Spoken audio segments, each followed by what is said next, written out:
champion,俺の勝ちだべさ。早起きチャンピオン、俺の勝ちだべさ。早起きチャンピオン、俺の勝ちだべさ。Hi, I'm Joey Ramone here from the famous Ramones.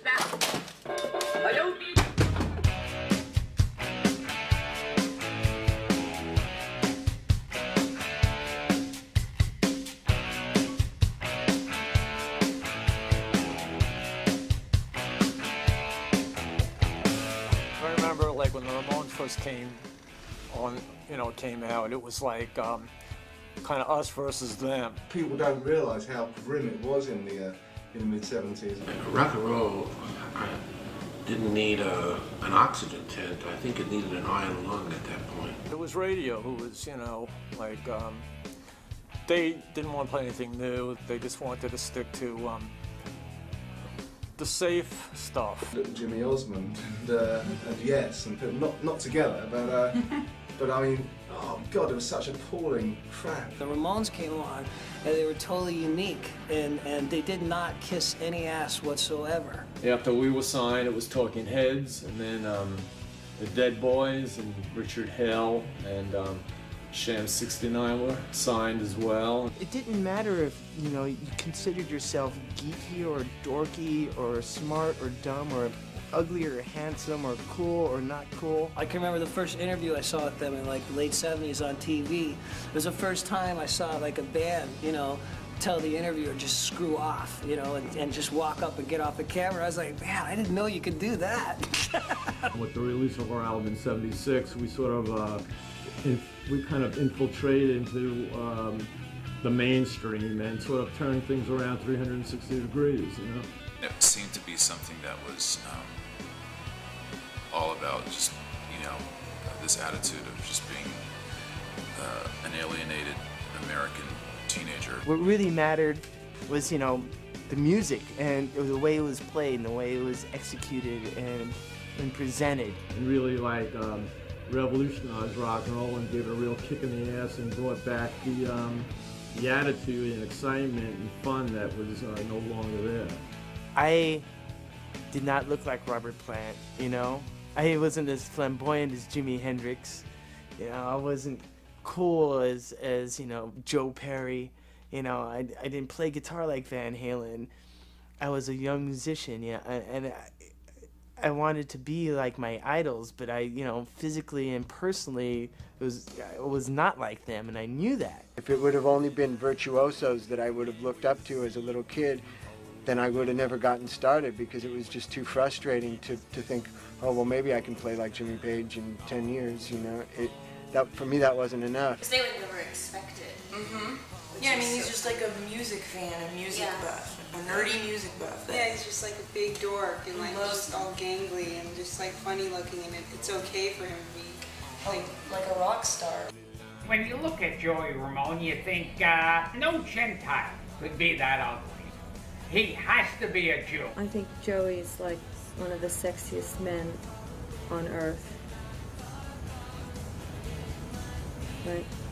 When I discovered stuff like the Ramones and the Germs and it all clicked in my head, I realized that music was something that I could do right now. A lot of people learn to play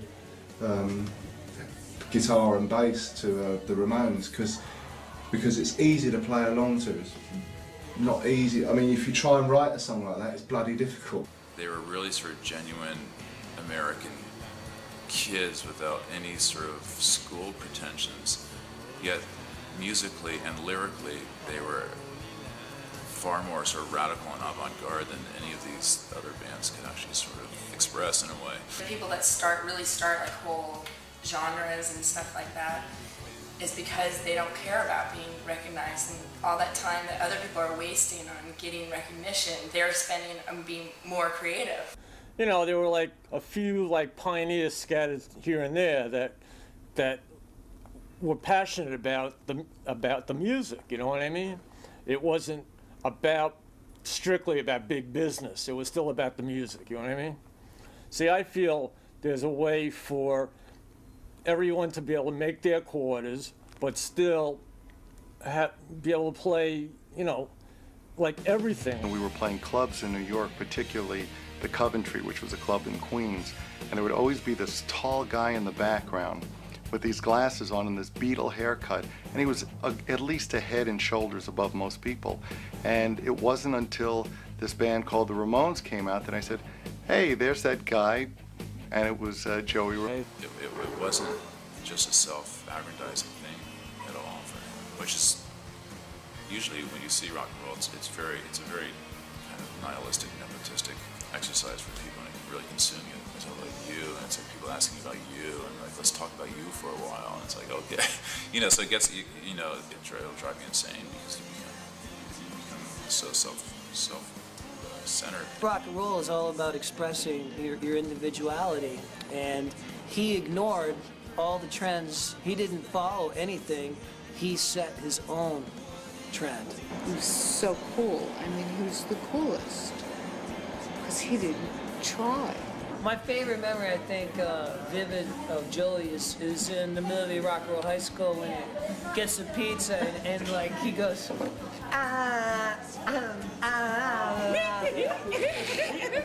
I thought it was so fucking cool to see a rock star make up his own language. One segue through the set, we do Rock and Roll High School, and then into Sedated, and into Beat on the Brat, and I'm thinking, wow, it's fucking great. I mean, if I was, I mean, whether I'm on this side or that side, it's exciting, you know? Yeah. And the band's, you know, just never sounded better, and we've never been closer as friends. Really enjoyed it.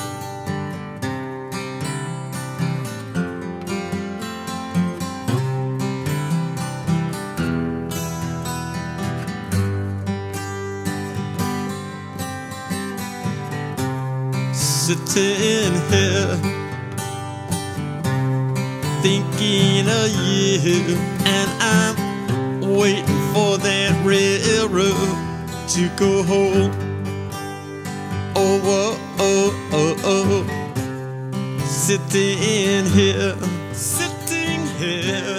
thinking of you, and I'm waiting for that railroad to go home. Oh, oh, oh, oh, oh, oh. Oh, oh, oh, oh. Whoa, oh, oh, oh. Oh, oh, oh. Oh, oh, oh, oh. Sitting here thinking of you, and I'm waiting for that railroad to go home.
high school and then into Sedated and to Beat on the Brat, and I'm thinking, wow, it's fucking great. I mean, if I was, I mean, whether I'm on this side or that side, it's exciting, you know? Yeah. And the band's, you know, just never sounded better, and we've never been closer as friends, and just really enjoyable these